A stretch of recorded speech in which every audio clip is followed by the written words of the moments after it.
네, 안녕하세요. 도교환입니다. 네, 오늘은 지금 보시다시피, 이미 이제 낙찰받은 스파레주생 교육생이 있습니다.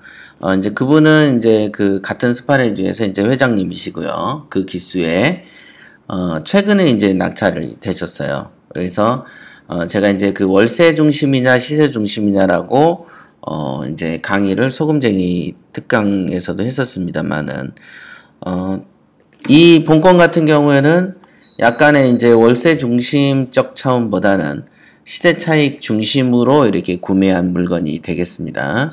그러나 이 물건은 이제 프라이버시가 있으니까 밝히진 않겠고요. 잘 산 물건에 속합니다. 그래서 이제 낙찰이 되신 다음에 이제 몇 가지 질문이 왔어요. 이렇게 쭉 보면은 질문이 하나, 둘, 셋, 넷, 다섯, 여섯, 일곱 개 정도인데, 이거를 뭐 타이핑을 치면은 저도 좀 피곤하지 않습니까? 그래서 이제, 바로 방송을 해서 바로 그냥 올려드릴 계획입니다. 자, 빠르게 읽어가 보도록 하겠습니다. 추운 겨울이 빠르게 물러가고 그 자리를 봄이 대신하고 있습니다. 네. 한치 앞을 알 수 없는 변화 가득한 세상이라곤 하지만 계절의 변화는 이렇게 어김이 없으니 참으로 많은 교훈을 줍니다. 네, 굉장히 시적이시군요. 모쪼록 그 어느 해보다 좋은 일이 가득한 봄날 되시기 빕니다. 네, 감사합니다. 자, 그나저나 낙찰받고 궁금한 것이 얼마나 많은지 하나부터 열까지 궁금한 것 투성입니다만 차분한 마음으로 하나씩 배워가려고 합니다. 그럼 두서없는 질문을 올립니다. 고맙습니다. 이렇게 해주셨어요. 지금 올라와 있는 질문들은 사실은 크게 어려운 건 아닙니다. 지금 우리가 이제 일회동하고, 그 다음에 이제 그 어떤 그 사고방식을 좀 개조하고, 결국에는 이 물건 같은 경우가 시세 차익이 이제 나중에, 몇 년이 지나서 분명히 1억은 기본적으로 이제 달고 가는 숫자 같아요. 제가 봤을 때는. 시세 차익은. 그리고 이제 처음부터 가지고 계신 마인드 자체도 상당히, 장기 투자 성격의 그 느긋한, 어떤 부동산에 최적화된 마인드를 가지고 계신 분이십니다. 왠지 차분하셨던 것 같아요. 제가 보면은. 그래서 그런지 이름도 원만하신 것 같으네요. 네. 이 부동산이라는 거는 성품이 좀 진득하고, 그 다음에, 돈을 가지고 있을 만큼의 어떤 분위기가 좀 있어야 됩니다. 그러니까 이제 부동산을 가지면서 부자 된 사람들은 대체적으로 성품이 좀, 진득한 성품들이 좀 있습니다. 그러나 이제 부동산을 하는데 진득하지 않으면 주로 건설 쪽이 그렇게 있습니다.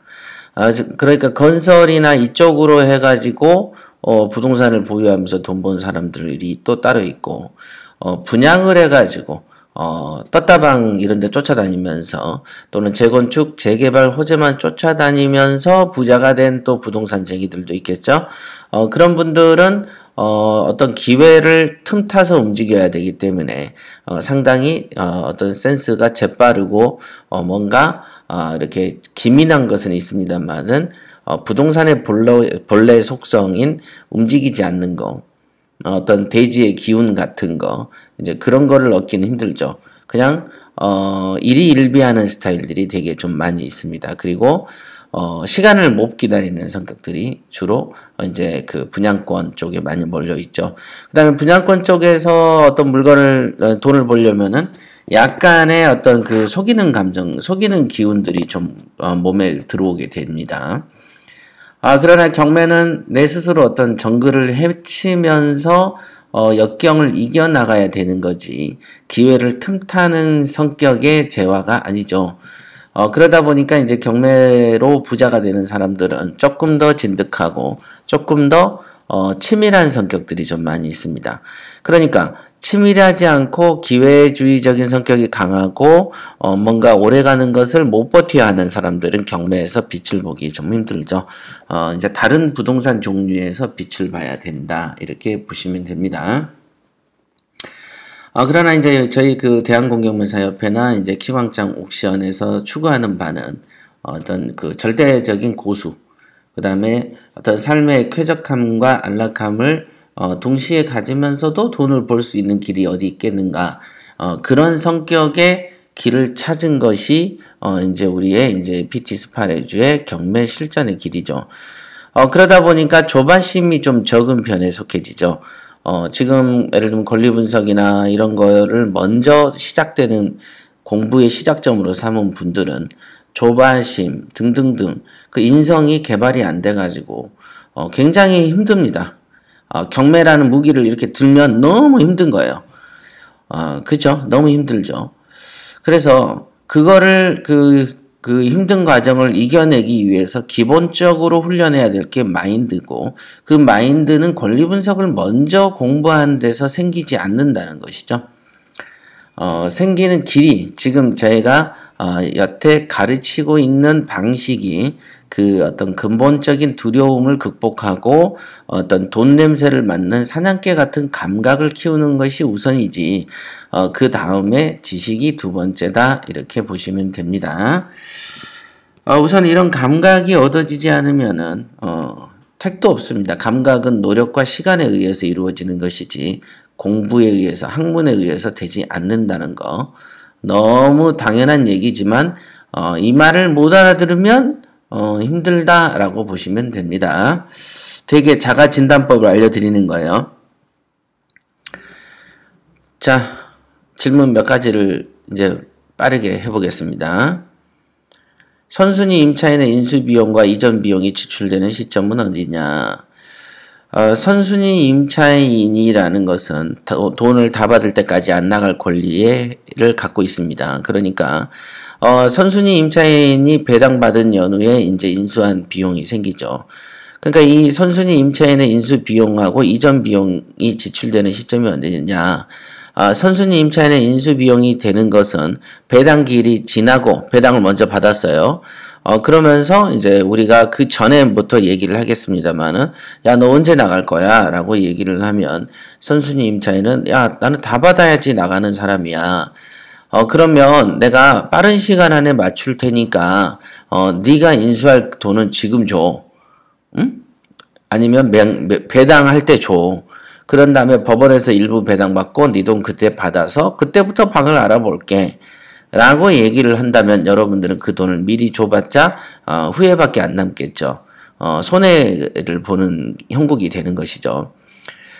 선순위 임차인을 강압적으로 이렇게 힘을 밀을 수 있는 길은 별로 없습니다. 그렇죠? 법적으로 인정받은 권리이기 때문에 선순위 임차인은 법원에서 배당을 받고 그 이사 나갈 때 저희가 인수금을 주는 것입니다.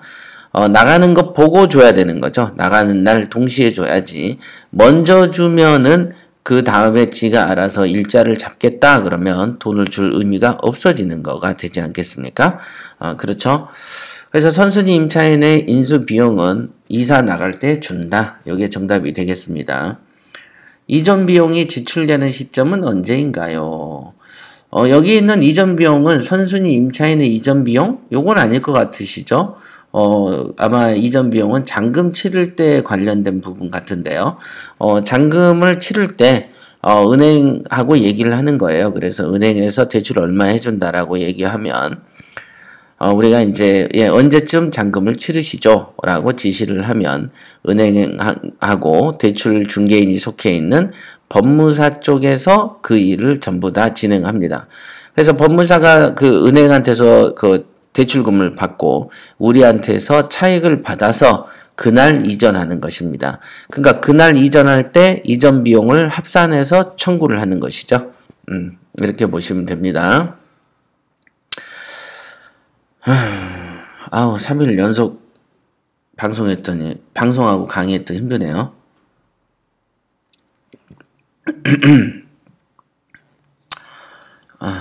자, 매각 허가가 26일 수요일 허가 이후에 열람 복사 신청 시 확인해야 될 정보는 무엇인가요? 네. 매각 허가가 된 이후에 열람 복사를 한 것이 아니고요. 오늘 낙찰을 받아서 최고가 매수인이 되면 다음날 이해관계인으로 인정을 받습니다. 왜냐하면 오늘 우리가 입찰한 서류를 오늘 안에 다 정리하지 않잖아요. 경매계에서 그 집행 관이 이제 해가지고 그 서류를 이제 경매기로 넘기는 시간을 이제 하루 정도 보는 것이고, 공무원들이 다음날 출근해가지고 이제 나름 정리를 살살살 하지 않습니까? 그렇기 때문에 바로 다음날이면 열람 복사 신청을 할 수가 있습니다. 그래서 열람 복사는 이해관계인이면 누구나 하는 것이죠. 그 다음에 확인해야 될 정보는 뭐냐? 당연하게 임대차 계약서를 확보해야 되겠죠. 임대차 계약서, 특히 인수금이 있는 임차인이 있기 때문에 그 사람의 임대차 계약서를 확인할 필요가 있고, 그 임대차 계약서에는 전화번호가 있죠. 그래서 전화번호로 전화해서 인수비용이 그렇게 나오지 않을 가능성도 있기 때문에 먼저 인수비용을 언급하지 마세요. 먼저 이렇게 어떻게 할 거냐부터 얘기하면서 짐짓 모르는 척 물어보는 것이 제일 중요한 어떤 기법입니다. 이거는 이제 대화의 기법에서 설명을 제가 아마 유추해 보시면은 그렇게 말하면 되겠군, 이렇게 생각할 수 있습니다.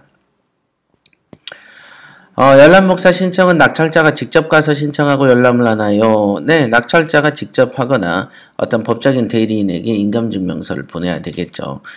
가끔 보면은 저는 대리인이 아니고 직접 와야만 돼요, 뭐 이렇게 주장하는 곳이 있습니다만은, 실질적으로 법적으로 이렇게 대리인 제도가 있는데 그거를 안 받아줄 일은 별로 만무한데, 주로 이제 뭐랄까요, 어떤 기세에 눌리면은 그냥 직접 오시오 그러면 또 직접 가야 되는 수가 생길 때도 있겠죠.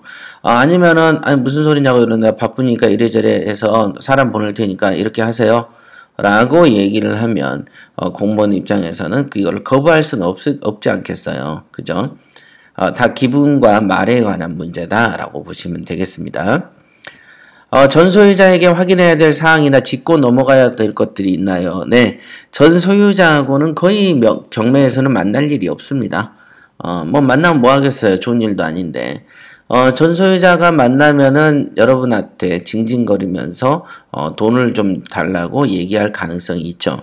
그러나 이곳에 점유하는 사람들은 임차인만 점유하고 있기 때문에 전 소유자에게 확인해야 할 사항은 없다, 이렇게 보시면 되겠습니다. 그 다음 질문이죠. 세입자는 한국토지주택공사, 이렇게 노란색으로 칠해놓은 데죠. 정부에서 지원하는 전세 임대차 금으로 한국토지주택공사가 임차하여 김복선이 점유하고 있음. 그 아래는 이은옥이 점유하고 있음. 이럴 경우에 명도 대상은 한국토지주택공사인가요? 아니면 점유하고 있는 세입자인가요? 네. 명도 대상은 당연하게 임차인이 되기 때문에 임차인은 전세 임대차 그 사업을 하고 있는 한국토지주택공사가 명도 대상이 되겠습니다. 그 다음에 이제 점유하고 있는 세입자, 이 사람도 명도 대상에 해당됩니다. 명도 대상이 되는 인도 명령은 채무자, 소유자, 점유자로 국한하죠.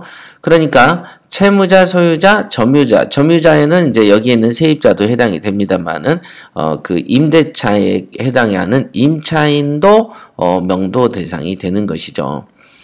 그러니까 여기서 우리가 실질적인 어떤 세입자는 점유자인 이은옥과 김복선이겠지만 실질적 임차인은 한국토지주택공사이기 때문에 임차인을 대상으로 그 인도 명령을 내면 됩니다. 이 경우에는 걱정할 필요가 없어요. 요 아래 질문이네요. 이와 같은 한국토지주택공사가 끼어있는 경우에 진행은 어떻게 하나요? 여기에서 김복선과 이은옥은 그 돈을 누구한테 줬냐면 한국토지주택공사한테 줬고, 한국토지주택공사가 주택공사에서 이제 임차인 그 소유자한테 입금을 하거든요. 그렇게 그 생각을 하면 됩니다. 그래서 이 배당을 누구한테 주냐면 한국토지주택공사한테 줍니다. 통상. 그렇게 얘기를 하죠. 옛날에 이제 그 임차인이 하나 있는데, 이 임차인이 한국토지주택공사에 속해 있는 임차인이에요. 근데 이제 이 사람이 이제 명도 확인서를 막 달라고 얘기를 하는데, 실제로 이 사람이 자기 수리한 돈을 달라고 하면서 유치권을 얘기를 한 적이 있어요. 그러나 우리가, 야, 유치권은 무슨 얼어 죽을 유치권이냐, 싫으면 말아라. 그러고는 그렇게 되면 어떻게 됩니까? 명도확인서 같은 경우를 주지 않으면은 배당을 참여할 수가 없어요. 그러나 그 배당금을 누가 받아갑니까? 한국토지주택공사가 받아가요. 그죠? 그러다 보니까 이 사람이 임차인이 유치권을 주장하면 명도확인서를 안 줄 거고, 명도확인서를 안 주면 토지주택공사가 돈을 못 받게 되고, 그러면 토지주택공사 입장에서는 이 임차인을 갖다가 악성으로 분류해서 다음번에 세입자로 살 때 이런 어떤 대출이나 이런 그 임대차 계약을 하지 않는 경우가 생기기 때문에 금세 꼬랑지를 내렸던 적이 있습니다. 그래서 이 한국토지주택공사는 엄밀하게 얘기하면은 소유자에 대비해서 임차인이 되는 것이고, 김복선하고 이은욱은 한국토지주택공사와의 관계 속에서 소유자와 관계를 맺는 것이지, 다이렉트로 김복선과 이은욱이 소유자와의 관계에 대등하게 존재하는 것은 아니다. 어디까지나 임차인은 주택공사다. 주택공사가 임차를 해서 현재 김복선과 이은옥을 임차인으로 점유시킨 것이다라고 보시면 됩니다. 그래서 토지주택공사가 끼어있는 경우에 진행은 어떻게 되나요? 전혀 걱정할 필요 없이 김복선하고 이은옥하고 상대할 필요가 없어요. 한국토지주택공사랑 상대하면 됩니다. 자, 해당 건은 물론 이제 대화는 할 수 있겠죠. 굳이 전화가 오거나 아니면 우리가 이제 들어가가지고 언제 나갈 거요? 라고 뭐 물을 필요도 없죠, 사실은. 왜냐면은 토지주택공사는 배당을 받아야 김복선이가 그 중에 일부 돈이 있을 수 있잖아요. 그죠? 김복선하고 주택공사가 알아서 조치할 문제지, 우리는 기일에 명도확인서를 주지 않으면 토지주택공사도 돈을 받기 어렵습니다. 그러니까 미리 김복선 이은옥을 통해서 또는 다이렉트로 주택공사의 담당자하고 얘기를 해서 집을 언제까지 비울래? 그걸 비우면 내가 명도확인서를 줄게. 그 다음에 그 날짜가 지나면 너 그 부당이득으로 물어내야 돼. 라고 얘기를 하면 순조롭게 끝납니다. 특히 토지주택공사가 임차인으로 있는 경우에는 대체적으로 선순위죠. 지금 이 본건에서도 선순위로 아마 있는 걸로 알고 있습니다. 그 다음에 이제 토지주택공사는 선순위면서도 확정일자도 선순위에 있어요. 그래서 돈을 받는 데는 문제가 없다. 그러니까 잔금을 치르고 나서 배당할 때까지는 부당이득을 주장할 수는 없다. 주택공사한테는. 이렇게 보시면 된다. 해당 건은 80% 대출을 낀 상태로 세입자를 받아야 하는데 임대차 계약 시 결점을 어떻게 해결하나요? 네. 대출이 많다 보면은 이 새로운 임차인이 갚아달라고 얘기하는 경우들이 있습니다. 그러니까 그런 경우에는 최우선 변제금에 해당하는 금액만큼 보증금으로 세우고, 특히 주택 임차인 같은 경우에는 월세 규모하고 무관하게 최우선 변제금 대상으로 분류하기 때문에 최우선 변제금만큼 끼고 월세를 받기도 합니다. 또는 목돈으로 전세를 받을 때에는 이 집의 어떤 시세 대비해서 예를 들면 지금 본건 같은 경우도 4억 9천에 낙찰을 받았잖아요. 그러니까 예를 들면은 대출이 예를 들면 4억 정도 있다. 한 3억 5천 있다 생각해 볼까요? 그 정도 있는데 1억이 끼고 들어와, 임차인이. 그러면 대출 3억 5천하고 1억을 합치면 4억 5천이 되잖아요. 합쳐놔도 어때요? 지금 받은 4억 9천보다도 작고, 그 다음에 시세보다도 훨씬 저렴하지 않습니까? 시세가 한 6억 정도 된다고 보면은, 그런 상태이기 때문에, 그 1억을 갖고 온 사람한테는, 나 대출 못 갚는데요? 라고 배짱을 튕겨도 되죠. 왜냐면, 임대차 그 보증금하고, 전세 보증금하고, 대출 규모를 다 합쳐도 지금 현재 낙찰받은 그 금액만큼도 안 되는 경우잖아요. 그리고 실제로 이 물건은 더 비쌀 수 있다라면, 그거 합쳐서도, 비하고 합쳐서 요거밖에 안 되는데 왜 내가 갚아야 되느냐? 라고 주장할 수 있겠죠. 그러면은 이제 그 임차인이 설득당하거나, 맞다. 내가 내 돈 받는 데는 크게 걱정할 일이 없겠구나라고 판단하게 되면은 그냥 계약을 하는 것이죠. 그러니까, 이거는 어떤 논리가 딱 존재해서 그 논리만 가지면 모든 세입자들이 누구나 앉는 게 아니고 어떤 경우에는 얘 맞네요 하는 경우가 있고 어떤 경우는 저 안 할래요. 조금만 위험 있어도 이런 사람이 있고 또 어떤 경우에는 그거는 알겠는데 1억을 제가 드리니까 총 4억 5천 되니까 5천만 원만 더 갚아주시면 안 되나요? 이렇게 또 협상이 들어올 수도 있는 것이죠. 그러니까 이제 그런 저러한 상황들을 고려해서 판단을 하고 본인이 부동산에 내놓을 때 주장을 하면 되는 것입니다. 그렇게 그 금액들은 이제 개별적인 판단에 달린 것이다라고 보면 됩니다. 지금 저와 같은 논리죠. 이건 그냥 버려놔도 얼마 이상은 낙찰 꼭 되는데 무슨 헛소리냐. 저 같은 경우 이런 표현한 적이 있어요. 한 1억 얼마 또는 보증금 7, 8천을 갚아달라고 할 때 이 집이 얼마짜리인데 지금 그 7, 8천 갖고 와가지고 돈을 갚아달라고 하느냐. 응? 그 돈 절대 뛸 일 없는데 이 물건상 이렇게 얘기를 합니다. 그러면 왜 그 돈을 뛸 일이 없는지에 대한 얘기들을 설명을 해줘야 되겠죠. 그 설명이 아까 말한 대로 이거는 보통 낙찰은 얼마에 돼. 이 집이 얼마짜리야. 요 정도. 얼마에 낙찰 받아도 당신 돈은 다 받게 돼 있어. 요렇게 말할 수 있을 정도의 어떤 논리적 구성을 해놓고 흥정을 해야 되는 것이다. 그러면 부동산에 내놓을 때는 어떻게 내놓습니까? 부동산에 내놓을 때는 이 집이 얼마짜리고 대출이 얼마에 껴있는데 전세 1억 2천, 1억 5천에 맞춰보시오. 그러면 아이고 빚이 많아서 어떻게 해요? 이거는 이렇게 얘기하는 공인중개사는 띠란 공인중개사가 되겠습니다. 약간 띠벙한 거죠. 아직 물정을 모르는 거죠.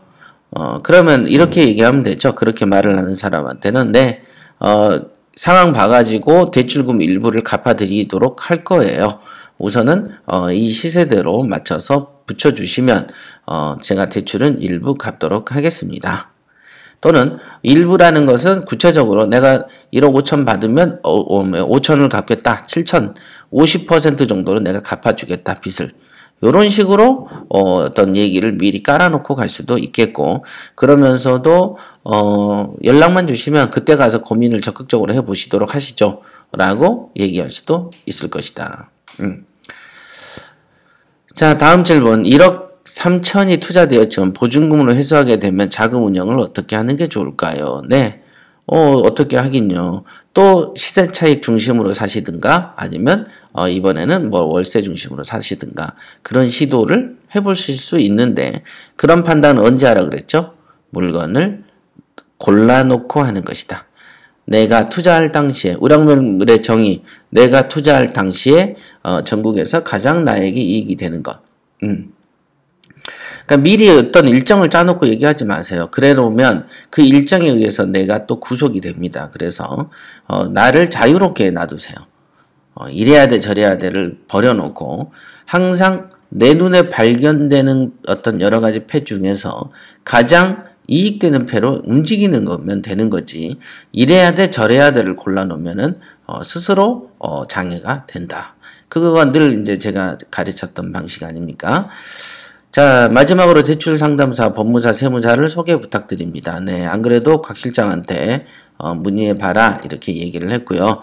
법무사, 세무사 뭐 이런 부분들은 언제든지 그 곽 실장한테 물어보시면은 우리가 거래하는 곳을 소개해 드릴 수 있을 것입니다. 자, 여기까지 하겠습니다.